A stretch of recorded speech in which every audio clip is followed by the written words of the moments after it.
और बागेश्वर धाम के पीठाधीश्वर पंडित धीरेन्द्र शास्त्री की हनुमंत कथा के दूसरे दिन सुपरस्टार आशुतोष राणा, मध्य प्रदेश के उप मुख्यमंत्री राजेंद्र शुक्ल, कैबिनेट मंत्री कैलाश विजयवर्गीय, प्रदेश अध्यक्ष हेमंत खंडेलवाल सहित कई हस्तियां शामिल हुई हैं। इस दौरान पंडित धीरेन्द्र कृष्ण शास्त्री ने नवग्रह शक्तिपीठ महोत्सव की जमकर तारीफ की और कहा कि यूपी वाले बाबा ने महाकुंभ लगाया था और एमपी में नरोत्तम दादा ने महाकुंभ लगा दिया।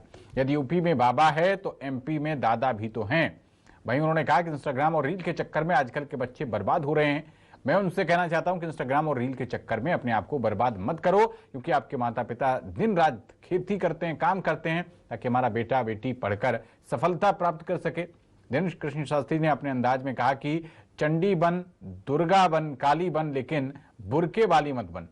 वहीं इस अवसर पर सुपरस्टार आशुतोष राणा शामिल हुए और कहा कि नवग्रह शक्तिपीठ बहुत ही अद्भुत है, जिसमें वास्तु का विशेष ध्यान रखा गया है। जहां पर एक मंदिर के शिखर की छाया दूसरे मंदिर के शिखर पर नहीं पड़ती है और यहां पर सभी ग्रह अपनी पत्नियों के साथ विराजमान हैं।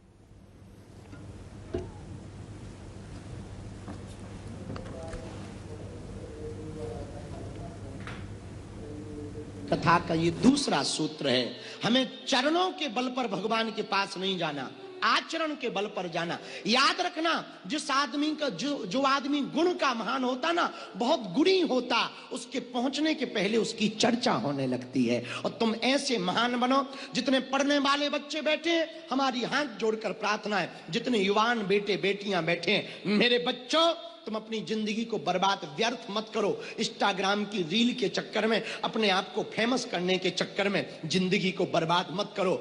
जितने युवान बच्चे बैठे हैं, हमारा बहुत पुराना विचार है, निजी विचार है, 18 से 25 वर्ष के बीच में जो बालक बालिका सुधरा रहेगा, संभला रहेगा, वो कभी बिगड़ नहीं सकता है, और इस बीच में जो बिगड़ जाएगा वो कभी सुधर नहीं सकता है। इसलिए जितने भी बच्चे बैठे, तुम संगत के चक्कर में दूसरों को, कुछ लोग कहते गुरुजी हम क्या बताएं, हम तो ठीक थे, हमारी सहेली बेकार थी, हमारे सहेला बेकार था। अरे नक्कटू, चंडी, दुर्गा, काली, त्रिपुर सुंदरी, बेटियों तू दुर्गा बन, तू काली बन, पर कभी ना बुरके वाली बन। हमारी प्रार्थनाएं बेटियों, ये सहेली सहेला के चक्कर में मत पड़ो कि वो ऐसा है तो मैं भी ऐसी हो जाऊं, वो वैसा है मैं भी वैसा। और बच्चों से भी प्रार्थना है, वो मेरा मित्र ऐसा कर रहा, मैं भी सिगरेट फूंकूं, मैं भी ये करूं। मेरे बच्चों याद रखना, पढ़ने वाले बच्चों, एक बात हमारी तुम याद रखना, कोई किसी को नहीं बिगाड़ सकता, खुद में यदि खोट ना हो। याद रखना।